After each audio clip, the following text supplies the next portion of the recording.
नमस्कार मित्रों, मैं पंडित अखिल शुक्ल यूट्यूब के माध्यम से आपको ये जो पूरा जो वृक्ष देख रहे हैं आप, ये सीता अशोक का वृक्ष है। मैं आपको इसके पास से फूल भी दिखाता हूँ। ये देखिए, ये इस तरह से बहुत खूबसूरत इसका पुष्प होता है। ये इन पुष्पों की एक खासियत है कि ये ऐसे तने में से अभी फूले नहीं है, तने में से भी ये फूल जाता है।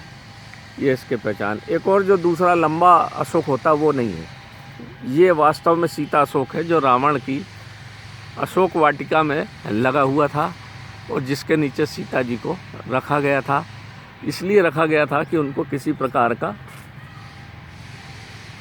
कोई दुख, शोक, संताप न पहुँचे। इतनी अच्छी सोच एक राक्षस की थी उस ज़माने में। आप सोचिए, हम उसको जलाते हैं, दहन करते हैं, पर उस ज़माने में राक्षस की भी सोच इतनी उच्च क्वालिटी की थी जो आज महात्माओं तक की नहीं है। तो ये सीता अशोक, साउथ के हर मंदिर में आपको ये सीता अशोक का झाड़ मिल जाएगा। इसकी विशेष खासियत यह है कि इसके नीचे जाएं तो हमारे बहुत सारे दुख और संताप जो है वो ठीक हो जाते हैं। नंबर 1। नंबर 2, इसकी एक और खासियत है कि इसकी छाल को, क्योंकि ये सीता जी इसके नीचे रही थी, तो महिलाओं के समस्त शोक और दुख को दूर करने में इसकी छाल बड़ी सामर्थ्यवान है।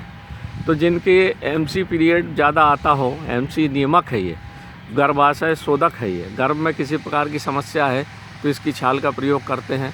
अगर एमसी ज़्यादा आती है, बहुत ज़्यादा ब्लीडिंग होती है, उसमें भी इसका प्रयोग, छाल का प्रयोग, छाल को निकाल के कूट पीस के और उसका चूर्ण बना लेते हैं। सवेरे दोपहर शाम अगर कुनकुने पानी से उस चूर्ण को दिया जाए तो एमसी के जो खून आता है उसमें बहुत जल्दी आराम हो जाता है। इसी प्रकार से महिलाओं को जो दिमागी परेशानी होती है, दिमागी नींद नहीं आना या विचारों का अधिक आ जाना, उसमें भी ये इसका छाल बहुत काम आती है। इसी प्रकार से इसकी जो लकड़ी है, इस तरह से जब ये सूख जाती है तो हम इसको निकाल लेते हैं, तो जो हमारी महेश्वर धूप बनाते हैं उसमें हम उसका प्रयोग कर देते हैं, ताकि किसी प्रकार का सुख दुख जो हमारे घर में है, संताप हमारे घर में है, कोई बाधा है, भूत बाधा रावण ने लगाया, तो इसका मतलब रावण बहुत बड़ा आयुर्वेदाचार्य भी था, ज्योतिषाचार्य भी था, बहुत बड़ा प्रकांड पंडित था, तो उसके द्वारा लगाया हुआ कोई पेड़ खराब हो ही नहीं सकता। तो हम इसका धूप में जो हम बनाते हैं महेश्वर धूप, उसमें इसकी लकड़ी का, पत्ती का, फूल का प्रयोग करते हैं। ये देखिए, आप ऊपर एक पुष्प देख रहे हैं, इस तरह से ये टहनी में से तो लगता ही ऐसे पेड़ के तने से भी पुष्प आ जाता है। ये इसकी एक विशेषता है।